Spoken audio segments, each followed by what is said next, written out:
Bonjour, c'est Baptiste. Alors, 3 questions à se poser pour améliorer un peu sa vie. Le processus est assez simple, en fait, parce qu'il y a les 3 questions, mais aussi il y a la façon dont vous allez pouvoir vous les poser. Déjà, la façon de faire. Moi, je vous invite à prendre un papier et un crayon et à noter ces questions-là.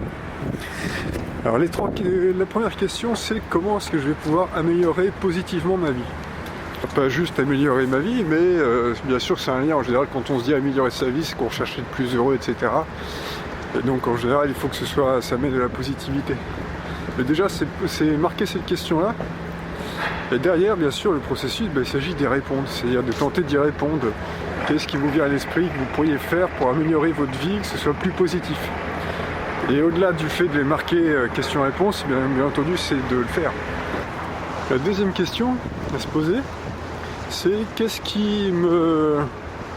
sont les challenges que je rencontre dans ma vie. Alors quand je dis challenge, en fait c'est un terme, ça remplace le mot problème, et je trouve que on trouve ça en développement personnel, les gens ils disent oui, il vaut mieux dire challenge que problème. Et c'est vrai que quand on se pose la question sous forme de challenge, ça fait, on est plus dans l'action, et donc on est plus dans le fait, alors que quand on dit quels sont les problèmes que je rencontre, ça nous abat un peu, ça nous met un coup sur la tête.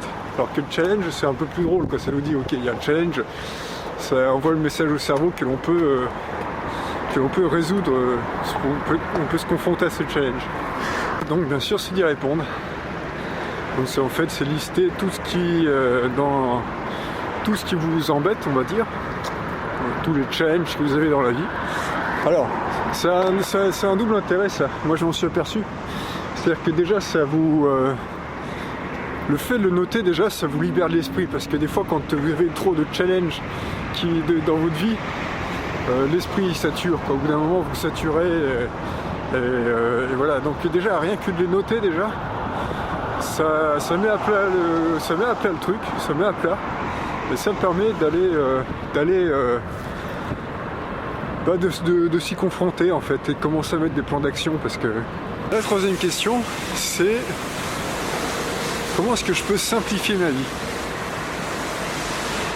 Parce qu'en général, on s'aperçoit que beaucoup de challenges justement qui nous arrivent dans la vie, beaucoup de choses, des challenges auxquels on est confronté dans la vie, viennent du fait que on n'a pas le temps de résoudre ces challenges-là, donc ça s'accumule dans notre tête, et puis au bout d'un moment, il y en a trop, donc là, c'est là qu'on se dit bon, il y a quelque chose à changer. Et ça ramène souvent la question de comment est-ce qu'on peut simplifier sa vie. Simplifier sa vie, déjà, c'est résoudre les challenges en question, faire en sorte que sa vie soit plus simple, plus cool, et voilà. Donc moi, je trouve que c'est intéressant. Et c'est des questions que je me pose en ce moment, qui peuvent amener des réponses. Donc au fur et à mesure, c'est là-dessus qu'il faut évoluer, quoi. Voilà, si vous aimez ces vidéos, n'hésitez pas à me le faire savoir, mettez-moi un pouce si ça vous a plu, un pouce bleu. Abonnez-vous si vous voulez, ça me fait connaître et ça me fait plaisir. Et puis allez voir sur Facebook. Merci d'avoir suivi, bonne journée, salut.